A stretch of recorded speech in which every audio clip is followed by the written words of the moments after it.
Baseball's changed a lot over the past century and a half, but it hasn't changed so much that David Bednar versus the Cubs wasn't something just beautiful to behold. Good morning to you. Good Monday morning. I'm Dejan Kovacevic of DK Pittsburgh Sports, and this is Daily Shot of Pirates. It comes your way bright and early every weekday. If you're into football and or hockey, I also offer daily shots of Steelers and Penguins, where you found this. Pirates 4, Cubs 3, yesterday at Wrigley. Pirates take 3 of 4 in the series, and the fact that the lone loss was by a margin of 21-0 doesn't end up mattering in the slightest. If anything, the team's collective ability to bounce back from that the very next afternoon and perform as they did says more about them, far more about them, I'd say, character-wise, maybe talent-wise too, than if it had just been a routine scenario. Yeah, Bednar was awesome coming in and mowing down Wilson Contreras, and then Frank Schwindel with nothing but heat. Just mano-a-mano. Just boom, boom, boom. Here it is. Here's my best pitch. See if you can hit it. Oh, wait, you can't. Give me the ball back. Hurry, give me the ball back so I can get the next guy out. That's what Bednar was doing out there. That was his body language. That was his level of performance. It sure wasn't lost on Derek Shelton. Yeah, he's able to execute pitches. I don't think he lets the moment get too big. I mean, he gave up the double and Jake made the nice play, and then, Suzuki got the base hit, and we were in a jam, and he was just able to execute pitches. And, this is a guy that has multiple weapons. Everybody thinks that, it's just the fastball, but the curveball and the split are good pitches too. And when you have to cover 98 and you also have to cover the other two, it makes it challenging, and he really executed today. And you'd better believe it wasn't lost on Bednar himself. Honestly, just one pitch at a time, just taking it one, as cliche as it sounds, just one strike at a time and then going from there. Good for him. Great kid, local kid, tremendous family. I've been blessed with the opportunity to meet them and enjoy their company. They're exactly what you'd want as part of the whole storybook young man from Butler County makes it to his hometown team fairy tale. But I'm going to take this one a little bit deeper, because that's how this particular outcome and this weekend came across. This portion of Daily Shot of Pirates is brought to you by our friends at North Shore Tavern. That's directly across Federal Street from PNC Park. It's home of Steak on a Stone, an eating experience, underscoring the word experience. The steak is brought to you partially cooked on an 800-degree stone, and you do the rest. It's a ton of fun, it's a great meal, and it's a baseball atmosphere like no other in Pittsburgh. North Shore Tavern, right across Federal Street from PNC Park. No, it's not a good baseball team. No, it's not a competitive, much less contending baseball team. Yes, the Pirates are 8-8. Yes, 3 of those losses were a sweep at the hands of the Brewers, who happen to be next. So all of this is going to end up getting, in all likelihood, washed away in short order, at least from the outcome standpoint. But what you can see happening on the diamond is the formation of a foundation. That was the one thing that I'd hoped to see from the Pirates' own perspective over the course of 2022. Nobody was expecting, nobody is expecting this team to hang around in anything. But there's a very real expectation, or at least there should be, that year 3 of a management group, regardless of the pandemic and the shortened seasons and the lack of minor league action, particularly in 2020, regardless of all of that, there should be progress. There should be a significant, visible stride forward in Pittsburgh. Yeah, it's awesome that O'Neal Cruz hit a walk-off homer yesterday in Indianapolis. Yeah, it's awesome that a Greensboro Grasshopper second baseman, whose name I've already forgotten, ended up with a web gem that got national attention the night before. They're still called the Pittsburgh Pirates. And the place where all of this needs to start playing out is here in Pittsburgh in front of our own eyeballs. So when I look at yesterday, I look on one hand at the character of those involved and of the mindset and approach that's being instilled by Derek Shelton, and I say, okay, that is what you want to see, because it wasn't just Bednar. It was Dylan Peters, it was Will Crowe, it was Chris Stratton, yeah, all the bullpen guys. But that also emanates from the manager after yet another shaky start by JT Brubaker, who wasn't feeling great.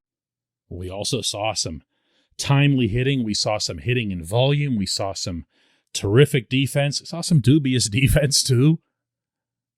We saw Jake Marisnick with 2 terrific plays in right field in the 9th inning. And if he hadn't made even one of those, we wouldn't be talking about Bednar finishing off anybody. So full credit to all concerned on the culture front in the very early going. This team, as Ben Gamel has told me repeatedly, beginning in spring training and again into the season, believes in itself regardless of whatever else it hears on the outside. But the way more important part is that there's talent involved. Look, you can play all the pianos and the violins for the Bednar story. Fact of the matter is, the reason he got those guys out was because he could run it up there at 98. You know, he could come in on Contreras' fists and not even give him a prayer of hitting that baseball. Never mind what he did to Schwindel. Brian Hayes, Brian Reynolds, these are legitimately talented major league players. And if you want to have any kind of hope for the 2022 season, whether that's in the win-loss record or just further progress of the kind that I'm describing, think of things this way. Hoy Park isn't here anymore. Now, I'm not picking on him. But when you see someone struggle in the very early going, that player's not going to be around for long. They'll frustrate you while they're here, but they're not going to be around for very long. Anthony Alford was in the fold over the weekend for a day, and then he was DFA'd, never even got back onto the field.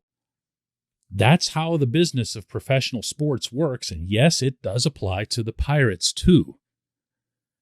Sooner rather than later, you'll see a player who isn't performing get replaced by Cruz or by Roansy Contreras or by people who have talent, by people who can make an impact in the bigs. And as each of those pins gets knocked down, you're going to be closer and closer to that culture that's being put in place mattering. When we come back, just one question.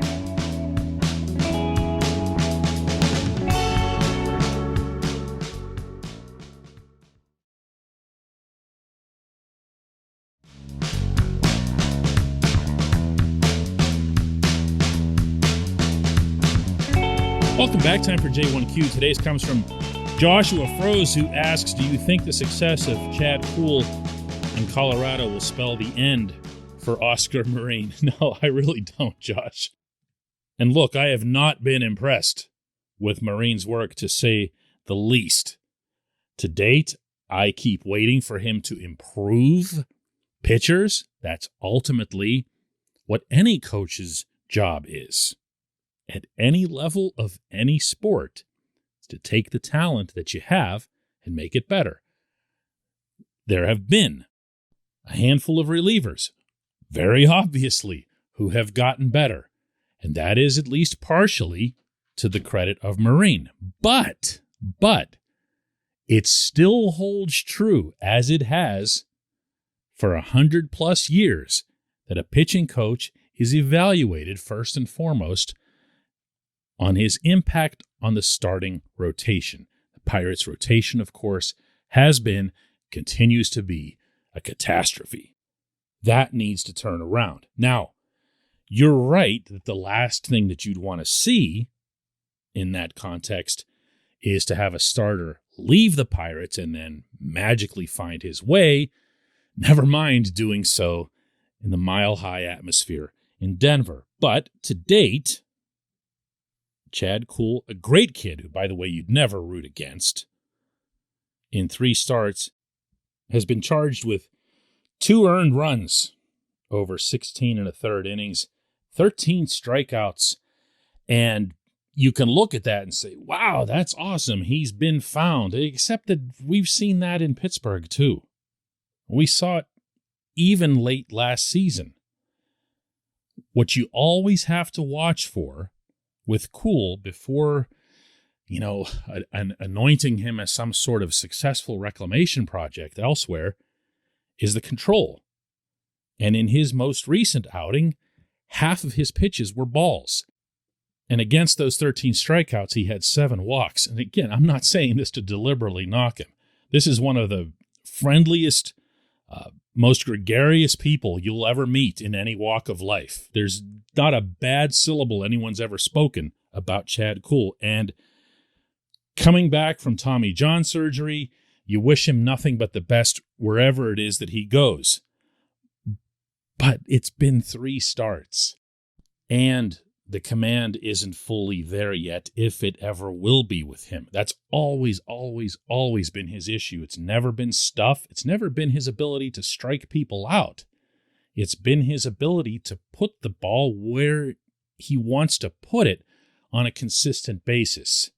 If the Rockies can figure that out, great for Kuhl, great for the Rockies. And yeah, maybe there will be some point of criticism to be had there of Marine and the Pirates evaluators and coaches. But I'm not going to lay down money on it, and I'll bet you wouldn't either. Marine's challenge is right in freaking front of him.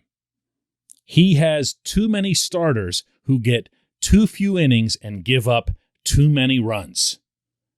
Yeah, I understand. Brubaker was ill the night before he pitched. He took the ball anyway. He went out there. He toughed it out. At this point, it doesn't matter what the explanations are. Not for him, not for Zach Thompson in that farcical start that he had on Saturday. Not for Bryce Wilson, who can never seem to get through 1 or 2 innings without some kind of damage. They've got to figure it out, or they've got to be out of the rotation. I don't care what complex, ambitious pitching plan that you have. If it's only working for the middle relief and the back end, you're going to have a problem. As beautiful as this bullpen has been to watch, this isn't sustainable. This is the pitching coach's task. It is to figure out these starters, or to be able to go to management with confidence, knowing that you've only got so many names that you can cross off the list before they start blaming you and say, we need to get this guy out of here. Eventually, and this tends not to take very long, management, which made the decision to sign these players and to put them in the rotation, is going to start wondering, hang on a second, what's going on here? How come the only guy in the rotation right now who's on an upward swing is Mitch Keller, and he had to go outside the organization to figure out how to get back to throwing 100 miles an hour? That's what's facing Marine right now, not anything related to Chad Kuhl. I appreciate the question. Really good one. I appreciate everybody listening to Daily Shot of Pirates. We'll do another one of these tomorrow.